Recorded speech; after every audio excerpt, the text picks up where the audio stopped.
are you? Good. I'm trying to think, Joe, when we actually met. Were you working, I guess, at WBHF at the time over in Cartersville? So my wife was working there, I think, and then I was at TELUS, I think, is when you and I first met. Okay. All right, very good. Wow, that's for sure. It's been a while. How long have you been with DOT now? Just over 5 years.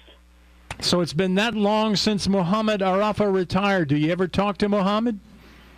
You know, I haven't, but it was funny when I worked at the newspaper in Cartersville years before I got the job at DOT.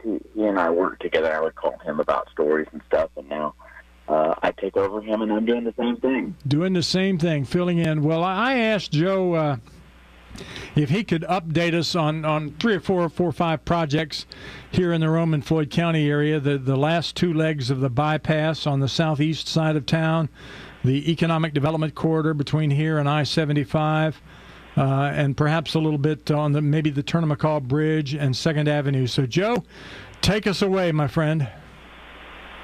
Well, I guess the big one really is 2nd Avenue, right? That's the one that everybody sees the work. I've jokingly told people a couple times I've gone to Rome and gotten stuck in that traffic myself, so I understand the frustration, but we appreciate the patience. That project's about 25 to 30% done right now. That'll be completed in next October. It'll be completed, so we're looking forward to that. I think it's going to really help that area once it is done. So we're about a year and a half out still. Yes, and of course, all of this, I should say, there's a big asterisk next to it with weather permitting. Yeah. So, any of the dates I give you. We can't hold you to anything related to the weather. That's right. And with 2nd Avenue, everybody asks about the Turner McCall Bridge. Anybody who, of course, lives in Rome or travels there knows that bridge very well. And so what we're doing with that project is we are not going to start it until 2nd Avenue is complete. So that's one of the things holding up. We expect that project to get started. Funding will be available probably next year for it, but it won't actually get started until fiscal year of 28. Again, to make sure that 2nd Avenue is complete. Which would be essentially potentially as early as July of 27. Yes. Okay. And what are you actually going to do to the Turner McCall Bridge? So a bridge like that is such a main thoroughfare, what will happen is the contractor will take down one of the sides. So either the northbound or the southbound lanes will come down, and traffic will be shifted to the other bridge, reduced down to, I believe it'll probably be 1 lane in each direction. They'll rebuild the other bridge. Once that's complete, they'll shift traffic over to that side. Again, it'll be about 1 lane in each direction, and then they'll rebuild the other bridge. And once both bridges are complete, they'll move traffic back to the final alignment of each bridge. Now, given the height of that bridge over the river there, Joe, that's liable to be a pretty expensive project, won't it be? Yeah, it's looking to be about $26 million at this point. That's a pretty good estimate. As anybody knows, inflation and supply chain issues the last several years have caused our prices for projects to go all over the place. So it'll probably be more than that, I'm guessing, by the time we get to it. But yes, it's going to be an expensive project, a big project, but it is going to make traveling through that whole area. That bridge is very old at this point. It needs to be replaced to get it up to our standards today for bridges. Well, I know, and I really didn't notice until, I don't know, maybe a year or 2 ago. Maybe I just didn't pay attention to it. But getting backed up in traffic, if you're, let's say, in one of the lanes coming into town, and your lane isn't moving for whatever reason, and traffic rolls on the other side, and a truck rolls by, I mean, you can really feel that rascal shake. For sure. I noticed that not too long ago, somebody else mentioned that to me as well. A lot of times what we do with bridges that are older, we try to repair them, rehab them, to bring them up to those standards. But at some point, it's actually easier to remove the bridge and rebuild it. Gotcha. And that's the case with this one. All right. So how long would DOT estimate that project to take? I don't have an exact right now, but I'm guessing it would probably be a year or two to finish it.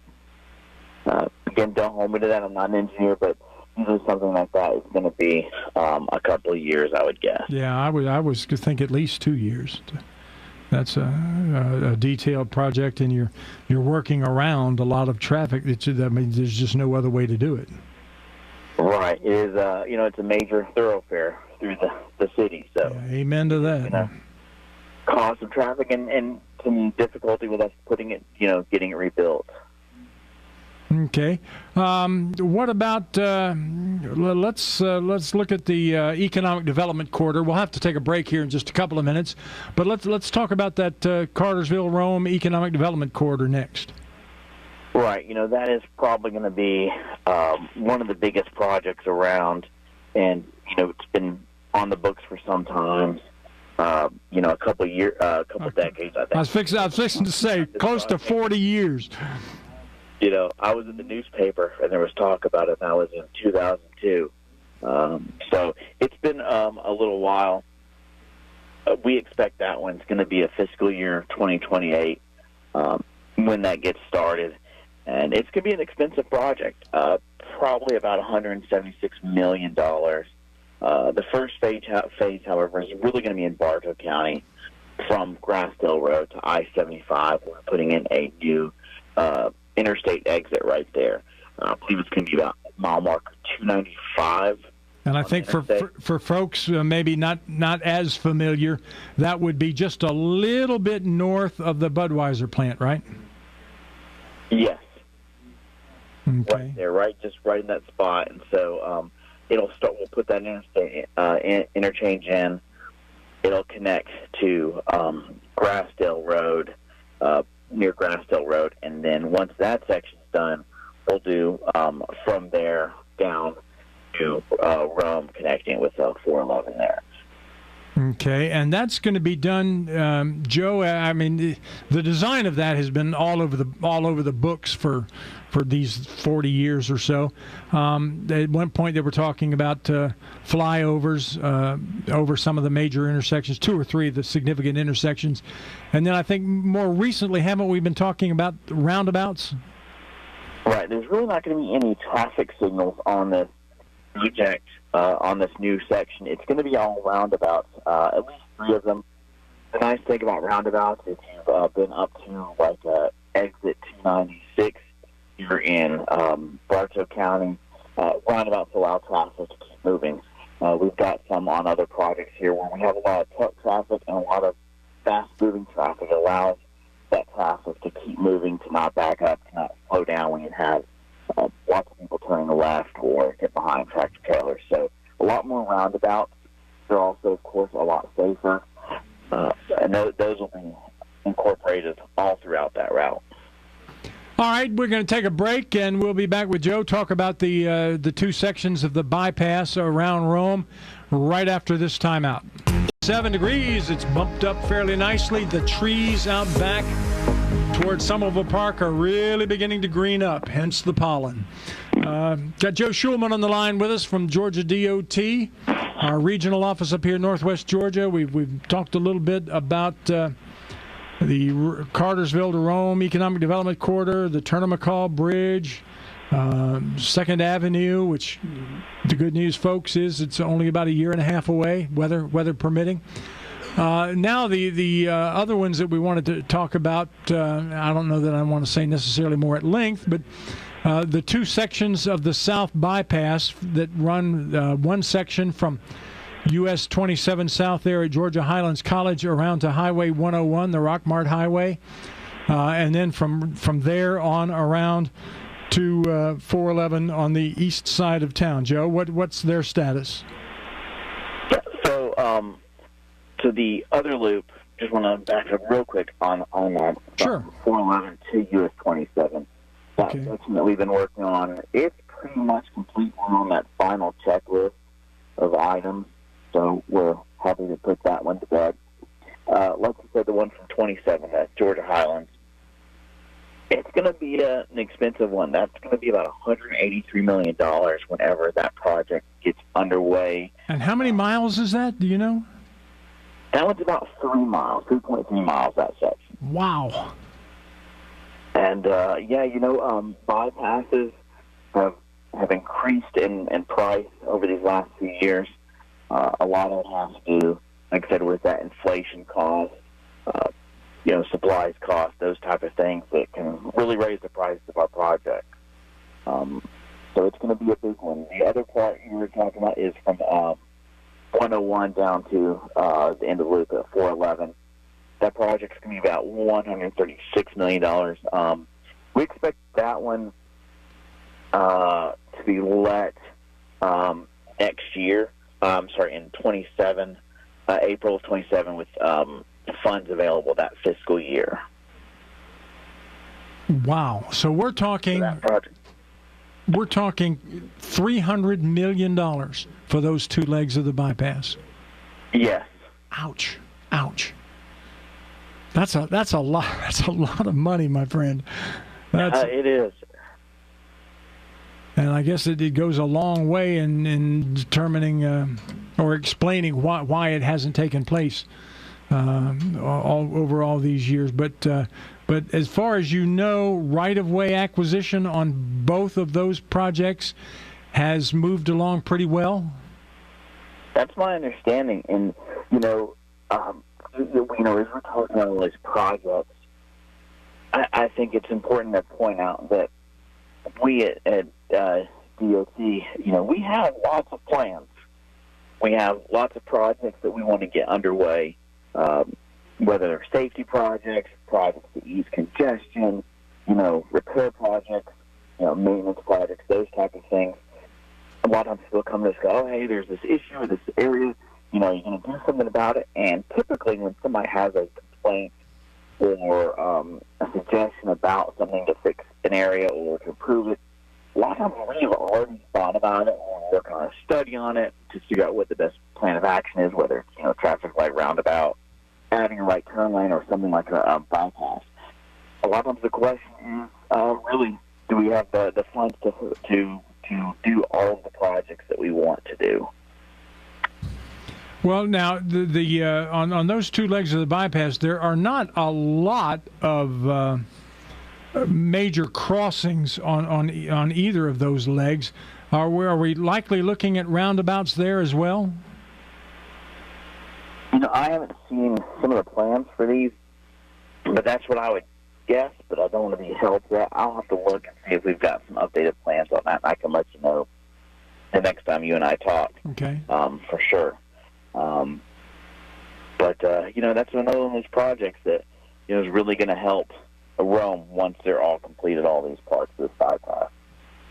One of the interesting things about our bypass, the existing bypasses, Joe, as it compares, say, to some that have been built over the decades in other communities, it seems like on our bypass we have not seen much commercial growth, as perhaps we have seen in other areas, and it's not really fair to compare us with Atlanta, but I'll even go down to Montgomery, Alabama. You probably haven't been down there, but a lot of these bypasses, you see the commercial growth grow, and that really hasn't happened here, but it has really helped with traffic congestion as it evolves and as people become aware of it. And we certainly hope that that's going to be the case with these sections of the bypass. So $300+ million for those two sections of bypass.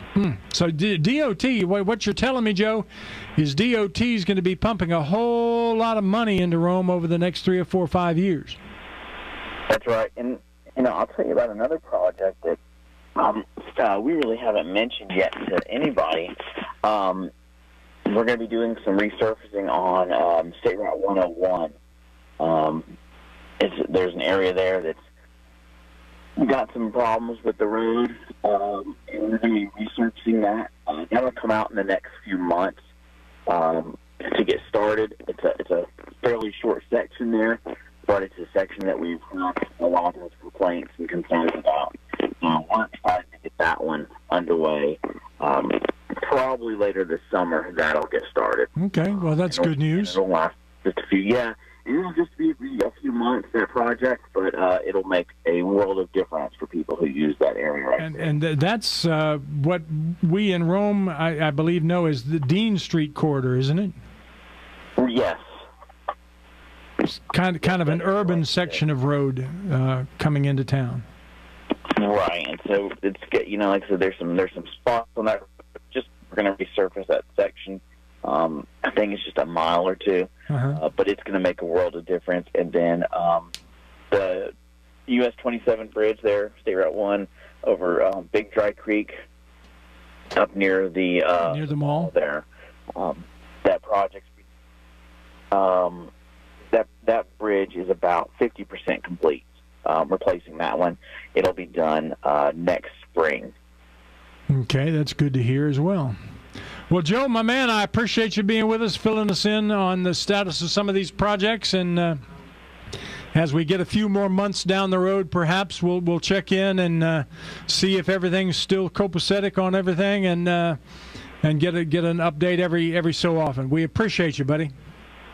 Yeah, thank you. And people can follow us on our social media if you want to reach out to me or any questions. You can follow us on there. It's at g.nw. On both of those on Facebook and Twitter, so you can find us there. At g.nw. Yes, sir. All righty, my friend. Thank you so much. Thank you. Take care. Joe Schulman with us from Georgia D.